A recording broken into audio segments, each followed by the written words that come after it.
per paskutinės kelias dienas praktiškai šioje vietoje buvo priparkuotas, kaip ir šitas prabangus Mercedesas, Rolls Royce'as, Ferrari iš Baltarusijos. Ir ką daryti su tokių prabangių automobilių šeimininkais, kurie nepaiso kelių taisyklių ir kurie galvoja, kad jie turi teisų per daug. Matyt, tankas yra geriausia priemonė.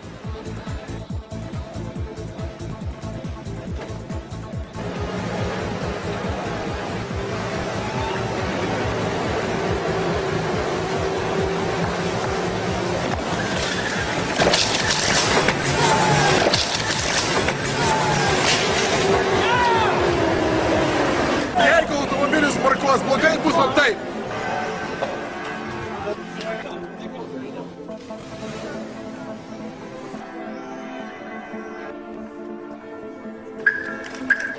Sveiki, kitą kartą laikykitės kelių taisyklių. Pasistengsiu.